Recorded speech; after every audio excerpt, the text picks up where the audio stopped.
কোয়ালিটির মুনাফেক। বর্তমান বাজারে কিছু বক্তা আছে, এই আপনাকে আমি বলতে এসেছি, আল্লাহর কসম আমি কারোর বিপক্ষে নয়। মানুষ আমাকে বলে যে মমতাজুল ইসলাম বিতর্কিত লোক, আজে বাজে বকে। আমি আজে বাজে বকি না, আসলে আমার কথা আপনি আজে বাজে বলছেন, মানে আমার কথার লোড আপনি মাথায় নিতে পারছেন না। তাই আমি ইউটিউবারদেরকে বলেছি, ইউটিউবারদের কিছুদিন আগে সোশ্যাল মিডিয়াতে, যে আমার বক্তব্য যদি কেউ তোমরা চ্যানেলে লোড করো, আলহামদুলিল্লাহ করো, থাম্বনেল ভালো করো, খারাপ করিও না। আর আমারও তুমি বক্তব্য ডাউনলোড করবে, আর একটা পীর ফকির সোশ্যাল মিডিয়াতে ভাইরাল বক্তা, যার মানহাজ ঠিক নেই, যে দীর্ঘ 50 বছর যাবৎ বক্তব্য রাখছে, হযরত মুহাম্মদ সাল্লাল্লাহু আলাইহি ওয়াসাল্লামের নিয়ম অনুযায়ী 2 রাকাত নামাজ পড়তে পারে না, অথচ সোশ্যাল মিডিয়াতে ভাইরাল, তুমি তারও বক্তব্য আপলোড করছো। জনগণ বুঝবে কি করে? এই জনগণ বুঝবে কি করে যে এই চ্যানেলটা শুধু সঠিক হাদিস কোরআন পাওয়া যায়? তুমি তো ভেজাল লোককেও ঢুকিয়ে দিয়েছো তোমার চ্যানেলের ভিতরে। হচ্ছে কি হচ্ছে না? আহলে হাদিস গেরাম, শাইকুল হাদিসরা বসে আছে স্টেজে, বড় বড় আলেমরা বেদাতীদেরকে দেখছি প্রধান বক্তা করে আনছে। বেদাতীরা এই যে শুধুমাত্র এসে বলে দিয়েছে পীর মানা যাবে না, আহলে হাদিস মনে করছে পীর মানা যাবে না বলেছে, এ মনে হয় আহলে হাদিসের বেটা আহলে হাদিস। কি বলছি বুঝতে পারছেন না? ওকে প্রশ্ন করবেন যে 2 রাকাত নামাজ আল্লাহর নবীর সুন্নত অনুযায়ী বলে দেন স্টেজে। ও তো বলতে পারবে না, ও দাদু পর্যন্ত পারবে না। অথচ আহলে হাদিস যারা নিজেকে দাবি করছে, তারা ওদেরকে প্রধান বক্তা হিসেবে আনছে। পশ্চিম বাংলার মাটিতে আহলে হাদিসরা এমন বক্তা ডাকছে, যে বক্তা মরে গেলে তার মাজার করা হবে। পীর কিন্তু গলার কণ্ঠ ভালো, বড় বড় দাড়ি, সুর করে করে বলতে পারে। প্রধান বক্তাকে বিশাল বড় মাদ্রাসা জামিয়া সালফিয়া ছাত্র, সেখানকার শিক্ষক, কিষানগঞ্জ থেকে ফারেক হয়ে সেখানে শিক্ষকতা করছে। অথচ একটা বেদাতি লোক, যে আল্লাহ নবী সাল্লাল্লাহু আলাইহি ওয়াসাল্লামের দীর্ঘ 23 বছরের নামাজের ট্রেনিং বাদ দিয়ে ইমাম আবু হানিফাকে নিয়ে ব্যস্ত, অমুক ইমামকে নিয়ে ব্যস্ত, অমুক মাযহাবকে নিয়ে ব্যস্ত, এই লোকটাকে আজকে জাতির সামনে প্রধান বক্তা হিসেবে দেখানো হচ্ছে। আমি মমতাজুল ইসলাম প্রধান হওয়ার যোগ্যতা রাখি না, লোকে আমায় করছে, তো আমি কি করব? ওই জন্য বলছি, হুজুরকে জিজ্ঞাসা করবেন, হুজুরকে জিজ্ঞাসা করবেন নবী কিসের তৈরি বলুন তো? ও বলবে মাটিরও যারা বলছে তারাও ঠিক, নূরেরও যারা বলছে তারাও ঠিক। ও সাংঘাতিক চিজ। ও আহলে হাদিস জায়গায় এসে আহলে হাদিসদের মতো, আবার বেদাতি জায়গায় গিয়ে ইয়া নবী, বাকিটার বলবে না, বাকিটা বলবে না। লোক সব লাফালাফি করবে, ও লাস্টের দিক বন্ধ করে দিবে। পাক্কা চিটার, বক্তার নামে চিটারে। কি বলছি বুঝতে পারছেন না? সব জায়গাতে করে কমে খাবার একটা রাস্তা। কি বলছি বুঝতে পারছেন? এটা আল্লাহ নবী সাল্লাল্লাহু আলাইহি ওয়াসাল্লামের হাদিসের সঙ্গে মুনাফিক। মুনাফিকি করে এরা, খুব সাবধানে থাকবেন। এইসব বাস্তব কথাগুলো বলি, আর আমি হই বদমায়েশ লোক, আমি হই বাটপার, আমি হই চিটার, আমি হই ভণ্ড। কি বলছি বুঝতে পারছেন? কথা যা বলছি বাস্তব না অবাস্তব বলুন তো? বাস্তব নয়? এগুলো দুঃখ লাগে কি লাগে না? আজকে আমরা তাদের কাছে সঠিক হাদিস কোরআনের দাওয়াত দেব, আমরা তাদের বেদাত সম্পর্কে সচেতন করব। তারা আসছে আমাদের স্টেজে বক্তব্য রাখতে, এসে জলসায় 2 ঘন্টা বক্তব্য দিয়ে চলে গেল, আর সাইকুল হাদিসরা সব বসে আছে। আল্লাহু আকবার। আল্লাহ তুমি জাতিকে বোঝার তৌফিক দান করো, আমিন। চলুন আর একটা ব্যাপারে আপনাকে সচেতন করি। মুনাফিক এতক্ষণ পর্যন্ত বললাম, আর একটা ব্যাপার কি, বাজারে অনেক শব্দ আছে, তার ভিতরে একটা শব্দ আছে ফাসিকুন। ফাসেক বলি না আমরা, ফাসেক লোক। ফাসেক কাকে বলে? এগুলো জেনে রাখুন, মারাত্মক বড় বড় পাপ। আমি একটু আগে একটা আয়াত তেলাওয়াত করেছি, ৭৯ নম্বর আয়াত সূরা তওবার। আল্লাহ ওই আয়াতের শেষে বলছেন আল্লাহু লা ইয়াহদিল কওমাল ফাসিকিন। আল্লাহ বলছে আমি কখনো ফাসেকদেরকে হিদায়াত দান করি না। ফাসেক কে? ফাসেক ওই লোকটা যে ইসলামে নিষেধ, কোরআনে নিষেধ, হাদিসে নিষেধ, মানে এক কথাতে ইসলাম পারমিশন দেয় না, এইরকম মারাত্মক বড় বড় পাপের ভিতরে লিপ্ত। এটা পাপ ও জানে, তারপরেও ছাড়তে পারে না বা ছাড়ে না, দীর্ঘদিন ওই পাপের ভিতরে লিপ্ত। এই লোকটার নাম কি? ফাসিক। ফাসেকদের কয়েকটা আমল বলি। এক, পিতামাতার কথা অবাধ্য হয়, এ ফাসেক। দাড়ি নিয়মিত চাচে যে, এও ফাসেক। সুদের টাকা খায় যে দীর্ঘদিন, ও হারাম জানে তারপরেও খেয়ে যাচ্ছে, এ ফাসেক। ব্যভিচার মারাত্মক বড় পাপ, এটা জানার পরেও ও ব্যভিচার করেই যাচ্ছে, এ কি? ফাসেক। এক কথাতে ইসলামিক দৃষ্টিতে যে সমস্ত বড় বড় পাপগুলি রয়েছে, ও জানে এটা পাপ, তারপরেও ও ছাড়তে চাইছে না। পাপ যে বড় মিষ্টি, পাপ যে বড় মধুর মতো টেস্ট, এই কারণে ছেড়ে দিতে পারছে না। আল্লাহ সুবহানাহু ওয়া তাআলা এই সমস্ত পাপীদের ব্যাপারে বলতে গিয়ে বলেছেন, ওরা হচ্ছে ফাসেক। কখনোই ওরা দ্বীনের ব্যাপারে সঠিক রাস্তা পাবে না, কখনোই পাবে না। ওদের জন্য সঠিক কোনো রাস্তা নেই। তাহলে আমরা ফাসেক হব না ইনশাল্লাহ, ফাসেক হব না। দাড়ি, এটা তো চাচা লাগবেই, তাছাড়া বয়স বেশি লাগে, তাই না? রাগ করিয়েন না আপনি, আপনি আমার উপরে রাগ করে কি বলবেন? এ কথা সব তো আল্লাহ বলছেন আর মুহাম্মদ সাল্লাল্লাহু আলাইহি ওয়াসাল্লাম বলছেন। এই মুমতাজুল ইসলাম সাধারণ একটা ছেলে, আপনার সামনে একটু বাংলায় বলে দিচ্ছি, আমি 10 পয়সাও কোনো পাপ করিনি, বলে কোনো ভুল করছি না। হ্যাঁ, দাড়ি এখনো তো চাচা লাগে, লাগে না? লাগে। জি, এখনো তো সুদের টাকা খাওয়া লাগে, লাগে না? আপনি জানছেন, তারপরেও আপনার বউ অন্তত পক্ষে বন্ধনের স্যারেদের কাছে যায়, আপনি না খান, তাই না? ব্যভিচার মারাত্মক বড় পাপ, মারাত্মক বড় পাপ। স্ত্রীকে বেপর্দায় যে রাখে, ও ফাসেক। পর্দাতে রাখা কি ফরজ। ইসলামের বিধিবিধান কত কঠিন দেখুন, কত কঠিন। আমি মুমতাজুল ইসলাম, আমার স্ত্রীর বাচ্চা কাচ্চা নেই।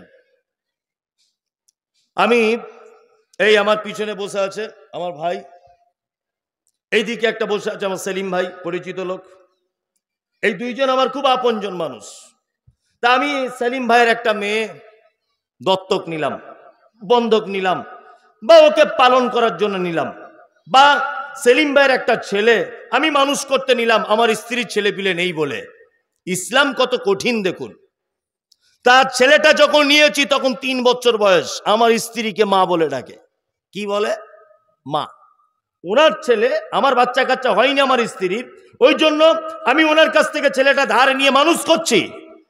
ছেলেটা একেবারে ছোটতে নিয়েছি, ও আমার স্ত্রীকে মা বলে ডাকে। কি বলে? মা। আমার স্ত্রী ওকে বেটা ছাড়া কথা বলে না, বেটা বেটা করে কথা বলে। আচ্ছা বলুন তো, আমার স্ত্রী আর ওই যে আমার বেটা পালিত পুত্র, এর দুইজনের মাঝখানে পর্দা আছে না নেই? কথা বলুন। আচ্ছা, ইয়েস, এটা ইসলাম। পর্দা তখন থাকতো না যদি ওই ছেলেটা আমার স্ত্রীর বুকের যদি দুধ পান করে নিত, তাহলে আর পর্দার বিধান থাকতো না। আপনি কোনো মেয়েকে নিয়েছেন, মানুষ করছেন, আপনাকে মেয়েটা আব্বা বলে ডাকে, কিন্তু আপনার স্ত্রী দুধ পান করেনিও, মেয়েটা আপনাকে আব্বা বলে ডাকে, তারপরেও আপনাকে বলছি ওই মেয়েটার দিকে আপনি ফিরে তাকাতে পারবেন না, এটা হারাম। এর নাম ইসলাম। ও আপনাকে আব্বা আব্বা বলছে, আব্বা বলে কথা বলছে, তারপরেও হারাম। কি বলছে বুঝতে পারছেন? খুব কঠিন বিষয় এটা, খুব কঠিন। পর্দা মারাত্মক কঠিন। স্ত্রীকে পর্দায় রাখে না, ও ফাসেক, কারণ এটা একটা বড় পাপ। আর একটা শব্দ এসেছে, শব্দটা কি? শব্দটা হচ্ছে মুশরিক বা মুশরিকুন। আছে না নেই? আছে। আচ্ছা বলুন, এবার আপনার কাছে আমি জানতে চাইছি, আচ্ছা বলুন, হিন্দু হিন্দু বলে একটা ধর্ম আমাদের পশ্চিম বাংলার মাটিতে বা ভারতবর্ষে আছে, আছে না নেই? আছে। আচ্ছা বলুন তো, হিন্দু ভাইদেরকে মুশরিক এটা বলা যাবে কি যাবে না? যাবে না। আসলে মুশরিক বলতে শিরিক করে তা নয়, বুঝতে ভুল হচ্ছে আপনার। শিরিক করলে যে মুশরিক তা নয়। আপনি ব্যাখ্যা বিশ্লেষণটা ভালো করে দেখবেন। আমি মুমতাজুল ইসলাম দেখে পড়ে এসে তবে আপনাকে বলছি, তারপরেও আমার মিস হতে পারে, আমি মানুষ। হিন্দুদের ব্যাপারে, বর্তমান ব্যাপারে যে ধর্মটা চলছে হিন্দু, এদের ব্যাপারে যে শব্দ ব্যবহার এসেছে কোরআনে, সেটা হচ্ছে সাবেঈ। সাবেঈ বলতে কারা? যারা স্রষ্টাকে বিশ্বাস করে কিন্তু পৃথিবীতে এক একজনকে এক এক রকমের ক্ষমতাবান বলে মনে করে, এরা হচ্ছে সাবেঈ। আকাশ থেকে খুব বৃষ্টি হচ্ছে, রাস্তায় একটা হিন্দু লোক দাঁড়িয়ে আছে, আপনি তাকে বলুন যে কাকা বৃষ্টি দিচ্ছে কে? বলবে উপরে একজন ভগবান আছে। বলবে কি বলবে না? বলবে বলবে বলবে ও উপরে একজন ভগবান আছে, বলবে না? বলবে। তারপরেও ও পৃথিবীর তৈরি করা কিছু জিনিসকে আলাদা আলাদা ক্ষমতাবান মনে করে, করে না? দেখবেন হিন্দু ভাইরা ওই আপনার লোহা লাকড়ির পূজা করে, ওটা কি বলে? বিশ্বকর্মা পূজা করে, করে না? তার মানে ওনাদের একটা ধারণা যে এই লোহা লাকড়ির ডিপার্টমেন্টটা বিশ্বকর্মার আন্ডারে আছে। কি বলছি বুঝতে পারছেন না? এটা ওনাদের একটা ধারণা। ওনার ধর্ম অবশ্যই ভালো, আপনারটা আপনি করুন। আপনাকে আমি বোঝাতে চাইছি, এটা আমি আপনাদেরকে বোঝাতে চাইছি যে ওনারা এক একটা আলাদা আলাদা জিনিসকে আলাদা আলাদা ক্ষমতাবান মনে করে। কি বলছি বুঝতে পারছেন? চলুন, এরা মুশরিক নয়, এরা সাবেঈ। মুশরিক কারা? মুশরিক হচ্ছে তারা যারা আল্লাহ এক আছে এটা বিশ্বাস করে, দুই আল্লাহ সমস্ত ক্ষমতার মালিক এটাও বিশ্বাস করে, কিন্তু তাদের এটা ধারণা যে আল্লাহর কাছে ডাইরেক্ট পৌঁছানো যায় না, কোনো একটা মাধ্যম ধরে পৌঁছাতে হয়। এ হচ্ছে পাক্কা মুশরিক। বুঝতে পারছেন? আবার আপনাকে বোঝাচ্ছি, আবু জাহেল জানতো, আবু জেহেলকে বলা হতো বলুন রাত এবং দিনের বিবর্তনের মালিক কে? আবু জেহেল বলতো আল্লাহ। আবু জেহেল কি বলতো? আল্লাহ। আব্রাহা বাদশা কাবা শরীফ ধ্বংস করতে আসছে, জিজ্ঞাসা করা হচ্ছে নবীর চাচাকে, এই কাবা শরীফ ধ্বংস করতে আসছে তোমার ভাতিজা যে কাবাকে আঁকড়ে ধরে আছে, বলো কাবার মালিক কে বাঁচাবে এখন? তখন নবীর দাদু পর্যন্ত বলছে যে কাবার মালিক বাঁচাবে, কাবার মালিক বাঁচাবে। তার মানে তিনিও জানতেন কাবার একজন মালিক আছে। সুস্থতা অসুস্থতা বলো দেখি এটা কার পক্ষ থেকে হয়? আবু জেহেল পর্যন্ত বলেছিল এটা আল্লাহর পক্ষ থেকে হয়, কিন্তু আবু জেহেলের ধারণা ছিল এটা মুহাম্মদ সাল্লাল্লাহু আলাইহি ওয়াসাল্লাম, আল্লাহর কাছে ডাইরেক্ট পৌঁছানো যায় না, এই 360টা দেবদেবীর মাধ্যমে আল্লাহর কাছে পৌঁছাতে হবে, তুমি একা লাফালাফি করে পৌঁছাতে পারবে না। আবু জেহেল হয়ে গেল মুশরিক। বর্তমান বাজারেও মুশরিক যে শব্দটা হিন্দুর ভিতরে দেখতে পাওয়া যায় না, খ্রিস্টানের ভিতরে দেখতে পাওয়া যায় না, বৌদ্ধদের ভিতরে দেখতে পাওয়া যায় না, এই বর্তমান মুশরিক যে শব্দটা কোরআন মাজিদে এসেছে শুধুমাত্র মুসলমানদের ভিতরে এই মুশরিকদেরকে খুঁজে পাওয়া যায়। আজও বর্তমানে সারা ভারতবর্ষে, পাকিস্তান, বাংলাদেশের 30 থেকে 35, 40, 50% মানুষের এটা দাবি যে আল্লাহর কাছে ডাইরেক্ট পৌঁছানো যায় না, পিঠ ধরে তবে পৌঁছাতে হয়। দাবি নাই? এই আছে না নাই? মক্কার মুশরিকেরা মাটির ঠাকুর তৈরি করে, পাথরের দেবদেবী তৈরি করে তার মাধ্যমে আল্লাহকে পাওয়ার আশা করত। বর্তমান নামধারী দাড়িওয়ালা টুপিওয়ালা মৌলভী সাহেব হুজুর, হুজুরের দাবি হচ্ছে এই যে মরা মানুষ কবরের ভিতরে দিয়ে এর মাধ্যমে আল্লাহকে পাওয়া যাবে। মানে তখনকার মুশরিক আর এখনকার মুশরিকের ডিফারেন্স এতটুকুই, তারা মাটি বা পাথরের দেবদেবী তৈরি করে উপরে রাখত, আর এখনকার মানুষ মরা মানুষ মাটির তলায় দিয়ে তার মাধ্যমে আল্লাহকে ডাকছে। এই ঘটনা ঘটছে কি ঘটছে না? ঘটছে কি ঘটছে না? ঘটছে।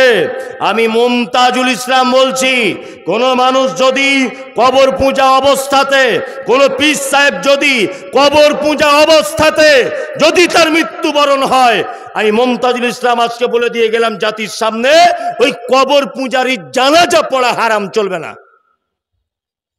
এই মুমতাজুল ইসলামের কথা বলছি, তাদের সঙ্গে আত্মীয়তা করবেন না। যদি বুঝতে পারেন পীরপন্থী লোক, মাজারপন্থী লোক, অমুক ওসিলাপন্থী লোক, আপনি তার সঙ্গে কুটুম তালি পর্যন্ত করবেন না, কারণ আপনার মেয়েটাও অদূর ভবিষ্যতে জাহান্নামের রাস্তাতে হাঁটবে। হাঁটবে না? হাঁটবে। বয়কট করুন অবিলম্বে।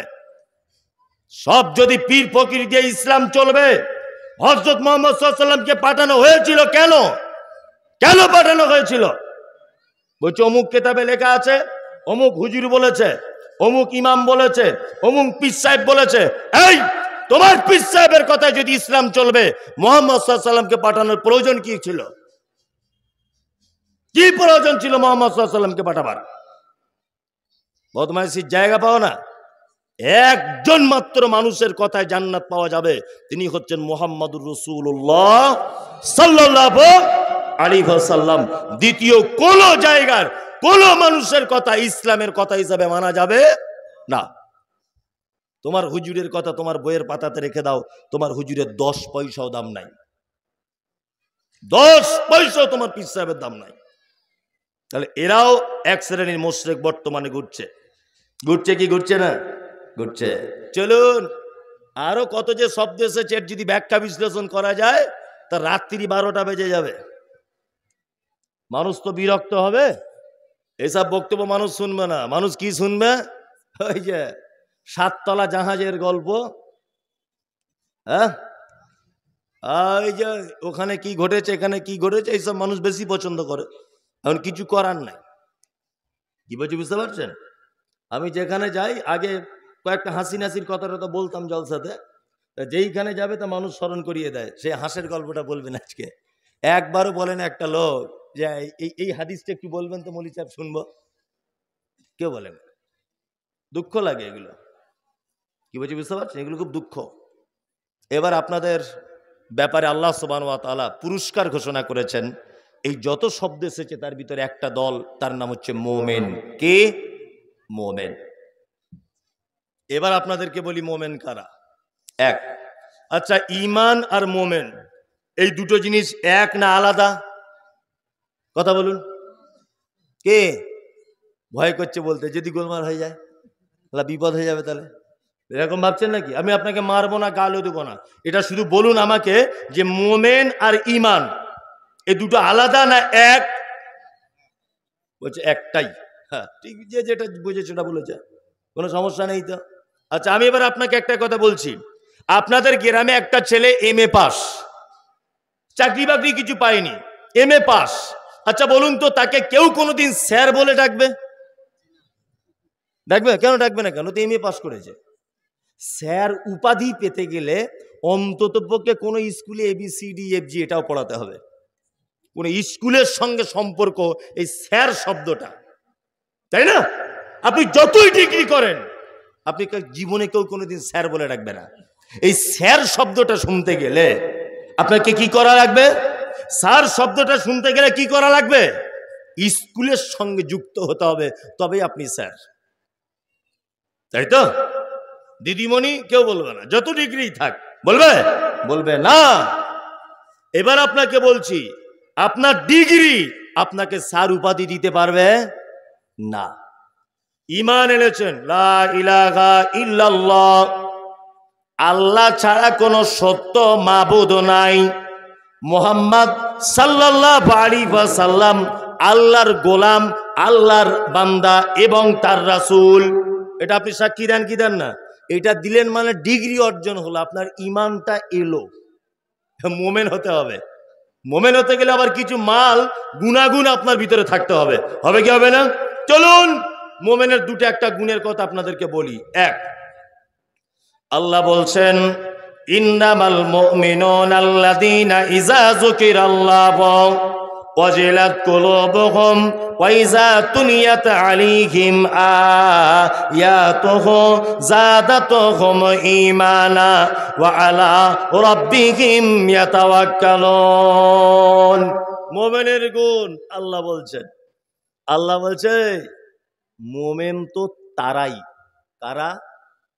যারা অন্যায় করার পরে আমার কথা স্মরণ হয়ে গেলে ভয়ে থরথর থরথর থরথর করে কাঁপবে। এটা হচ্ছে মোমেনের 1 নম্বরের গুণ।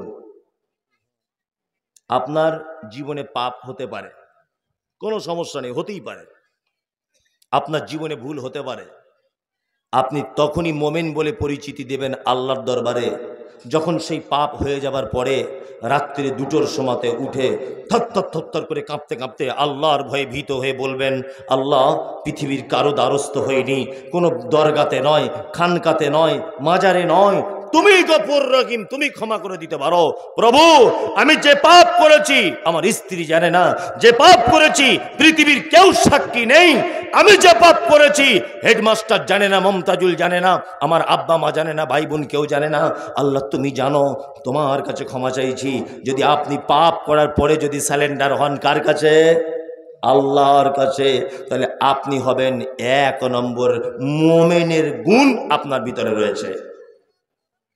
2, সারা পৃথিবীর সমস্ত কার্যালয় দিনের বেলাতে বন্ধ হয়, এই দিনের বেলা চলে, রাত্রি বেলা বন্ধ হয়। ডিউটি কতক্ষণ? সকাল 11টায় অফিস খোলে, আর 4টে বাজলে বন্ধ হয়ে যায়, আর কোনো কাজবাজ হয় না। আল্লাহ সুবহানাহু ওয়া তাআলা বলছেন, আমার এই যে মারাত্মক সারা পৃথিবী, নবমণ্ডল, ভূমণ্ডল, সমস্ত কার্যক্রম 24 ঘন্টা চলতে থাকে। রাতের বেলা পাপ করেছ, দুপুর বেলাতে ক্ষমা চাও, দুপুর বেলা পাপ করেছ, রাতের বেলাতে ক্ষমা চাও, অটোমেটিক আমার কাছে ক্ষমা হতেই আছে। বান্দা, তুমি চাইছো না কেন? সারা পৃথিবীর মানুষের একটা দুনিয়াবি সিস্টেম হচ্ছে এই, আপনার দরবারে কেউ গেলে আপনি রাগ করেন না? করেন? আমি যদি আপনার বাড়িতে প্রতিদিন যাই, আপনি মনে মনে রাগ করবেন, মনে মনে ক্ষোভ দেখাবেন যে মমতাজুল সাহেব কেন প্রতিদিন আমার বাড়িতে আসে। আমার আল্লাহ বলছেন, বান্দা, তুমি যদি আমার দরবারে যত বেশি আসবে আমি তত তোমাকে দেব, আমি আল্লাহ তত খুশি হয়ে যাব। আল্লাহু আকবার! কি অবস্থা, কি অবস্থা! পাপের জায়গাগুলো মানুষে পরিপূর্ণ, যেখানে ক্ষমা হবার জায়গা মানুষ শূন্য। সিনেমা হলে যান, হাজার হাজার মানুষ টিকিট কাটছে সিনেমা দেখবে বলে। মদের দোকানে যান, 200 জন লোক লাইন দিয়ে আছে। বন্ধনের লোন দিতে যান, বলবে 300 জন সিরিয়ালের পরে লোন হবে, এ মাসে হবে না। যত অন্যায় কাজ আছে, যত পাপের কারবার আছে, সব জায়গাতে মানুষ, জনগণ ভিড় করে আছে, অথচ পাপ যেখানে ক্ষমা হবে সেখানে মানুষ শূন্য, কেউ নাই, তাই না? আল্লাহু আকবার! দেখুন, এইখানে বসলে পাপ ক্ষমা হবে, এখানে কটা লোক, ওই রাস্তাতে দেখুন কি অবস্থা চলছে না? হ্যাঁ, নারী পুরুষ একাকার। শুধু এইখানে পিপুল তলাতে নয়, সারা পশ্চিম বাংলার একই অবস্থা। সারা পশ্চিম বাংলার এরা তো সেই জাতি, মুসলিম সেই জাতি, বাংলাদেশের একটা উলঙ্গ ন্যাংটো লোক পরনে কাপড় নাই, নাম দিয়েছে ন্যাংটা বাবা। জিজ্ঞাসা করা হচ্ছে আপনার মুরিদ কত? বলছে 3.5 লাখ। ন্যাংটো লোক, তারও মুরিদ বলছে 3.5 লাখ। এরা তো সেই জাতি, দুধ বিক্রি করে মদ খাওয়া পার্টি। কি বলছে বুঝতে পারছেন না? সেই জাতি এরা, দুধ বিক্রি করে মদ পান করে। পাপের জায়গাতে ভিড়, পাপ যেখানে ক্ষমা হয় সেখানে কেউ নাই, কাউকে খুঁজে পাওয়া যায় না। আল্লাহু আকবার! মসজিদে আসুন, কত বড় পাপ আপনার, কত বড়! উহুদ পাহাড়ের সমান পাপ ধরে নেন, এর থেকে তো বড় আর পাপ নেই আপনার। পৃথিবী সমান পাপ ধরে নেন, লজ্জা করছে? আল্লাহর দরবারে আসছে, নামাজ পড়তে লজ্জা করছে? গোপনে গোপনে মসজিদে এসে 2 রাকাত নামাজ পড়ে একটু কাঁদুন না, 2 ফোঁটা চোখের পানি ফেলে দেন। আপনার এই 2 ফোঁটা চোখের পানি আল্লাহর দরবারে এত ভারী যে আপনার সমস্ত পাপ হালকা হয়ে যাবে। আল্লাহু আকবার! উহুদ পাহাড়ের সমান পাপ, 2 ফোঁটা চোখের পানি আল্লাহর ভয়ে যদি আপনি ফেলে দেন, ইনশাআল্লাহ আপনার পাপ ক্ষমা হয়ে যাবে। আল্লাহ বলছেন মোমেনের গুণ 1 নম্বরের, পাপ করে আমার কাছে এসে আবার ঘুরে এসে ক্ষমা চায়। 2, আল্লাহ বলছেন আয়াতুহুম যাদাতুহুম ঈমানাও ওয়া আলা রাব্বিহিম ইয়াতাওয়াক্কালুন। আর মুমিনের দ্বিতীয় গুণ কি? তার সামনে যখন কোরআন তেলাওয়াত করা হয় তার ঈমান কি হয়? বেড়ে যায়। বৃদ্ধি পায়। আল্লাহু আকবার। আরে মানুষ কোরআন পড়লে সত্যি কি ইমান বাড়ে? বাড়ে, ইমান বাড়ে। আমাদের মসজিদের ইমাম সাহেব নাই, তাই ইমাম সাহেব যখন খোঁজা হচ্ছে, ইমাম সাহেবটা একটু ভালো কোরআন মাজিদ পড়তে পারে কি না এটা দেখার দরকার নাই, বলছে বেতন কত কম লিবে সেরকম ইমাম দেখো, কত কম বেতন লিবে। যদি 2400-তে হয় ও 2500-তে আর যাবে না। অথচ একজনা কোরআন মাজিদ খুব ভালো তেলাওয়াত করতে পারে, খুব ভালো, তাকে লিবে না। কি বলছি বুঝতে পারছেন না? তাকে লিবে না। তারাবি পড়ায়, আমি তো দেখি সব সোশ্যাল মিডিয়াতে। আমরাও যে একেবারে বোকা লোক তা নয়, সব দেখি, সব কিছু, সারা পৃথিবীর খবর আছে এইটুকু জায়গাতে। কোন সিনেমা কখন বার হচ্ছে, কোন নায়ক কোন নায়িকার সাথে সিনেমা করছে, বক্তা মানে আমার সব রকমের জ্ঞান রাখতে হবে। কোন হাদিস কোথা থেকে এসেছে, কোরআনের আয়াত কি বলছে, হাদিস কি বলছে, কোন পীর সাহেব কি বলছে, কোথায় কবে কি ঘটেছে, এইটার ভিতরে সব কিছু ভরা আছে। ইনশাল্লাহ সব জ্ঞান রাখতে হবে আমাকে। কি বলছি বুঝতে পারছেন না? রমজান মাসে মসজিদে তারাবি হচ্ছে, খুব সুন্দর করে তেলাওয়াত করছে, আলহামদুলিল্লাহি রাব্বিল আলামিন আর রহমানির রহিম, তেলাওয়াত চলছে। কঠিন মানে খুব কোকিল কণ্ঠী তেলাওয়াত। তারাবি নামাজ শেষ করতে টাইম লেগেছে মোটামুটি 1 ঘন্টা 20 মিনিট। তার নামাজ পড়ে এসেই কমিটির সঙ্গে ঝামেলা পাবলিকের। বলছে ইমাম হটাবি কিনা বল। বলছে কেন? বলছে তারাবি পড়তে সালে এত টাইম লাগে নাকি? হ্যাঁ, সারাদিন কাজবাজ করি, এই ইমাম পাল্টাও। ইমাম কমিটি পাবলিকের চাপে ইমাম পাল্টে দিয়েছে। কি বলছি বুঝতে পারছেন? দ্বিতীয় আর একটা ইমাম এসেছে, দ্বিতীয় আর একটা ইমাম এসে গ্রামের একটা বয়স্ক লোককে জিজ্ঞেস করছে, হা গো চাচা, আগের ইমাম সাহেবটা চলে গেল কেন? বলছে ও কোরআন খুব সুন্দর করে পড়তো, টান দিয়ে দিয়ে তো ওই জন্য দেরি হয়ে যেত বলে লোক পছন্দ করতো না। ভালো করে বুঝবেন। তাহলে এ দেখছে সমস্যা কিছুই নয়, কোরআনটা একটু তাড়াতাড়ি পড়া, এটাই হচ্ছে মেন ব্যাপার, তাই তো? আর টাইমটা কমিয়ে আনা। এ প্রথম দিনই 35 মিনিটে টোটালে সব শেষ। মুসল্লি তখন বাইরে এসে বলছে এই হচ্ছে শালা বাপের বেটা, মৌলভী সাহেব এতদিন দেখেছি, এর মতো দেখিনি। বলছে কি বলছে না? হ্যাঁ বলুন তো, উত্তম কে করেছে, আগেরটা না এ?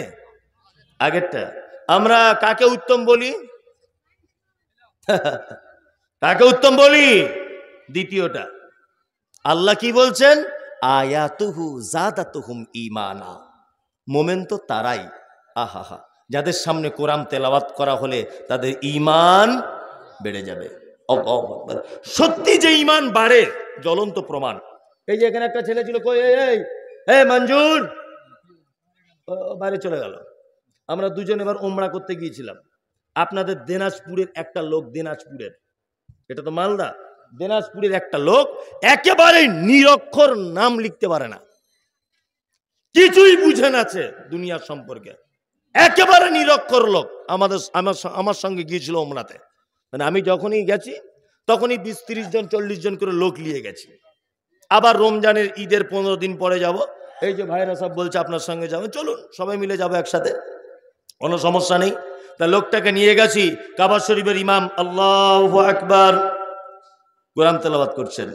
ইয়াউমা তারাউনাহা তাযগালু কুল্লু মুরজিআতিন আম্মা আরজাআত ওয়া তাযাউ কুল্লু যাতি হামলিন হামলাহা ওয়া তারান নাসা সুকারা ওয়া মা হুম বিসুকারা ওয়ালাকিন্না আযাবাল্লাহি শাদীদ।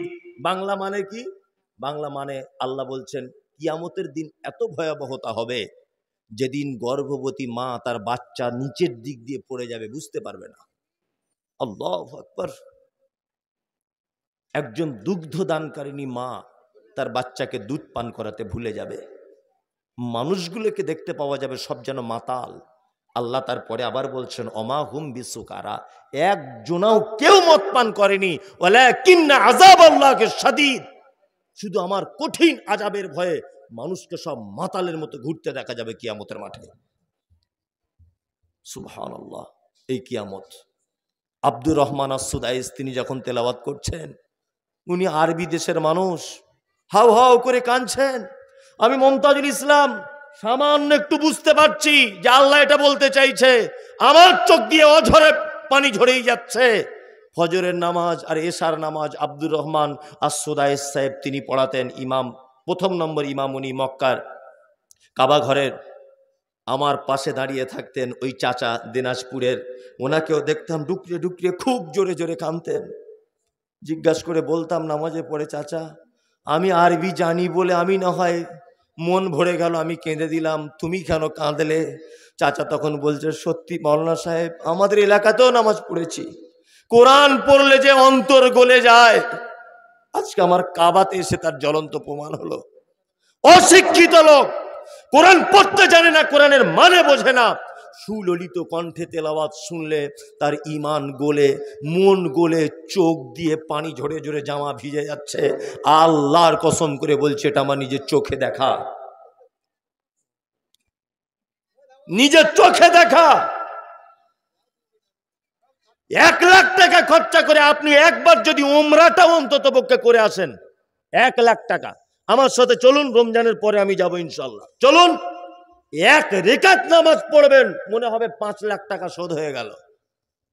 আব্দুর রহমান আসুদায়েস এমন তেলাওয়াত করছেন, আল্লাহু আকবার, মনে হচ্ছে যেন কোরআন অবতীর্ণ হচ্ছে, এত সুন্দর তেলাওয়াত। 1 ঘন্টা 2 ঘন্টা যদি নামাজ হয়, 1 মিনিট আমি দাঁড়িয়েছিলাম এটা বোঝা যাবে না। প্রত্যেক ওয়াক্তে দেখলাম লোকটা মায়াবী কণ্ঠে তেলাওয়াত, প্রতিটা ওয়াক্তে তিনি কাঁদছেন, প্রতিটা ওয়াক্তে কাঁদছেন। Ethiopia, Tanzania, German, Japan, Palestine, সারা পৃথিবী থেকে যে যে ভাষার যে যে বর্ণের এক জায়গায় হয়েছে, কোরআন তেলাওয়াত শুনলে অন্তর গলে, অশিক্ষিত মানুষ তার হৃদয় গলে, চোখ দিয়ে পানি বার হয়। আল্লাহ বলছে, এরাই তো অরিজিনাল মোমেন। কারা? আয়াতুহু যাদাতুহুম ঈমানা। বড় আফসোস লাগে, বড় দুঃখ লাগে, চায়ের দোকানে, রাস্তাঘাটে, এখন বিজ্ঞানের উন্নত মানের যুগে কি করে একটা চায়ের দোকানে গানের আওয়াজ হয়, কি করে যুবক তোমার মোবাইলে গান বাজে।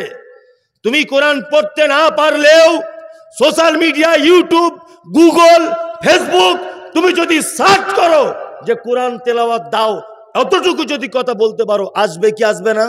যুবক, এরপরেও তুমি গান শুনতে ব্যস্ত, মুরব্বী এরপরেও তুমি কার্টুন দেখতে ব্যস্ত, মায়েরা এরপরেও সিরিয়াল দেখতে ব্যস্ত। আপনাদের কাছে বিনীত অনুরোধ, কোরআন পড়তে পারেন না পারেন, অন্তত পক্ষে আপনার চায়ের দোকানে গান না বাজিয়ে 2টো কোরআন মাজিদ তেলাওয়াত করে শোনান।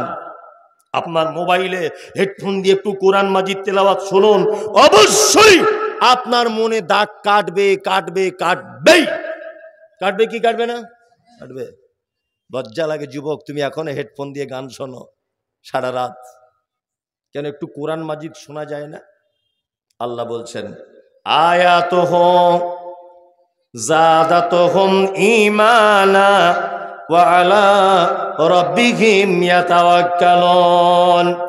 আল্লাহ বলে, মোমেন শোন, তোর 2য় নম্বরের গুণ হলো, তোর সামনে যখন কোরআনের আয়াত যখন বর্ণনা করা হবে, আল্লাহ বলছে তোর অন্তর গলে যাবে, গলে গিয়ে তোর ঈমানটা যেন বেড়ে যাবে। এটা মুমিনের 2য় নম্বরের গুণ।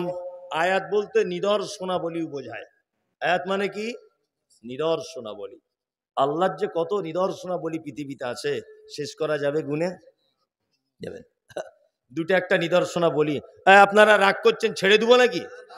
ছেড়ে দিব না, তাহলে চুপচাপ বসুন, আরো কিছুক্ষণ বলি। আচ্ছা ভাই, আপনারা রসগোল্লা খান? খান। রসগোল্লা তৈরি হয় কি দিয়ে বলুন তো? ছানা দিয়ে, তাই না? ছানা দিয়ে। আচ্ছা, ছানা কোথা থেকে আসে? দুধ থেকে। দুধ কোথা থেকে আসে? এগুলো আমিও জানি, আপনিও জানেন, কিন্তু আপনাকে আমি আরো ভালো করে জানানোর চেষ্টা করছি।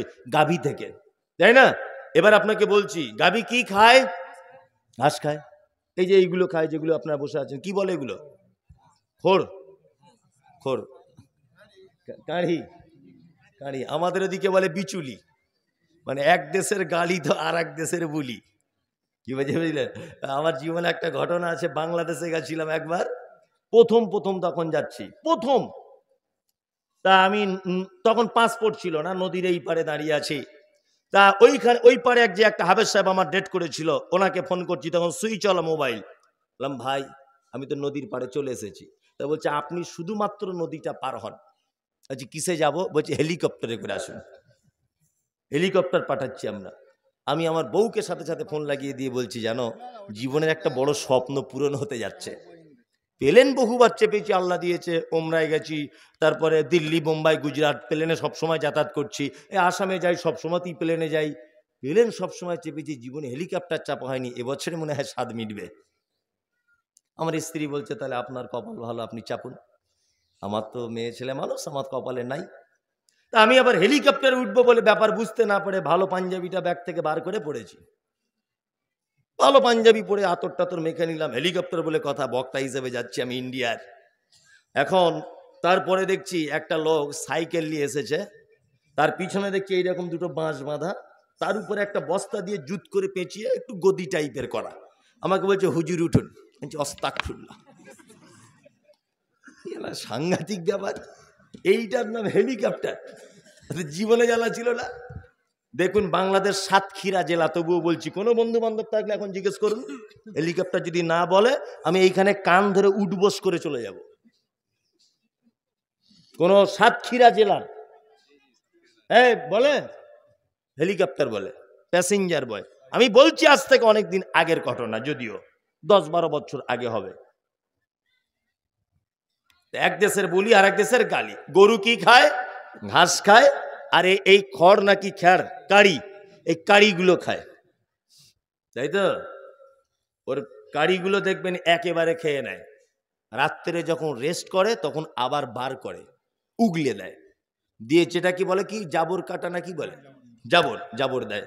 জাবর দিয়ে আস্তে আস্তে আস্তে আস্তে আস্তে আস্তে করে ভিতরে গিয়ে পায়খানায় পরিণত হয়। গোবর যেটাকে বলি, গোবর সেন্ট না গন্ধ? গন্ধ, তাই না? তাহলে একটা গরুর দেহের ভিতরে আছে রক্ত, মাংস, তার পেটের এক প্রান্তে আছে পানি, আর একদিকে আছে পেচ্ছাপ, আর একদিকে আছে গোবর। আল্লাহ সুবহানাহু ওয়া তাআলা বলছেন বান্দা তুমি যখন বাঁটে হাত দিয়ে টানো, তোমার খাওয়ার জন্য উপযুক্ত দুধ আমি সুবহানাহু ওয়া তাআলা তোমার জন্য গেলাসের মাধ্যমে তোমার মুখে তুলে দিই। আল্লাহু আকবার। কোনদিন আপনি ভেবেছেন এটা? কোনদিন এক ফোঁটা দুধ আপনি পান করার সময় গোবরের গন্ধ পেয়েছেন? পেয়েছেন? কে এর কারিশমা কার? জোরে বলুন কার? আল্লাহর। আল্লাহ বলছে আয়াতুহু, আরে মোমেন তো তারাই যারা আমার এই রকম নিদর্শনাবলীগুলো দেখবে, তাদের ঈমান সঙ্গে সঙ্গে বেড়ে যাবে। মাঠে যান তো, চাষি মানুষ আপনারা, অনেক চাষি আছেন, মাঠে যান না? মাঠে যান। মাঠে যাবার পরে ঠিক বিকালের টাইমে যাবেন। আমি প্রতিদিন এখন লাইভে আসি, প্রতিদিন 4টে থেকে 4:30। আমার একটা পেজ খোলা আছে মমতাজুল ইসলাম অফিসিয়াল, ফেসবুকে প্রতিদিন লাইভে থাকি, আজকেও ছিলাম। তা ওই লাইভ করতে করতে দেখতে পাই আকাশে দেখবেন 5টার দিকে পাখিগুলো পেট ভর্তি করে এরকম ডানা মেলতে মেলতে নিজের বাসাতে রিটার্ন যায় রাতে থাকার জন্যে। কিছু বক পাখিকে দেখতে পাওয়া যায়, বা বগের মতো দেখতে, আমি তো সবার নাম জানি না, এইরকম ডানা 2-4 বার মেলতে মেলতে এরকম স্থির করে দেয়, দিয়ে দেখবেন এইভাবে হেলতে দুলতে যায়। দেখেছেন? 2-4 মিনিট ডানা মেলে না, 2-4 বার মেলার এইরকম করার পরে স্থির করে নেয়, নাই না? আল্লাহ বলেন আওয়ালাম ইয়ারাও ইলা তাইরি ফাওকাহুম সাফাতিন ওয়া ইয়াকবিজনা মা ইমসিকুহুন্না ইল্লার রহমান ইন্নাহু বিকুল্লি শাইইন বাসীর। আল্লাহ বলছে বান্দা আমাকে খুঁজে পাচ্ছ না? পক্ষীকুলের দিকে দেখো, ফাঁকা আসমানে তাকাও, পক্ষীকুলের দিকে দেখো, তারা যখন ডানা হিলাতে হিলাতে স্থির করে দেয়, পৃথিবীর কে আছে যে তাকে ওই স্থির অবস্থাতে মহাশূন্যতে ভাসিয়ে রাখবে? কে আছে? আল্লাহ বলছেন কে? আমি, ইল্লার রহমান, আমার পক্ষেই সম্ভব। সুবহানাল্লাহ। কোন মানুষের পক্ষে সম্ভব বলুন? সম্ভব নয়। আল্লাহ একটা সামান্য পাখির কথা পবিত্র আল কোরআনে নোট করে দিয়েছেন। সুবহানাল্লাহ। কত যে নিদর্শনাবলী পৃথিবীতে রয়েছে, অবাক লাগবে যেগুলো দেখলে, অবাক, আপনি বিশ্ব অভিভূত হবেন। কি আশ্চর্য ব্যাপার! আল্লাহ বলছেন আয়াতুহু, বান্দা আমাকে চিনতে পারছো না? তোমার ইমান বাড়ছে না? তুমি ইমানদার হতে পারছো না? পৃথিবীতে এরকম নিদর্শনাবলীগুলো দেখো, আর কি করো, আর আমাকে চিনতে পেরে যাও। 3, আমাদের কোন এক জায়গাতে নদী একটা দেখতে পাওয়া যায়, নদী, তাই না? একটা নদী দেখতে পাওয়া যায়, তার পানি 2 রকমের কালার, একটা নীল টাইপের আর একটা সাদা টাইপের, তাই না? সাদার সঙ্গে নীলের কোনো রকমের যোগাযোগ নেই।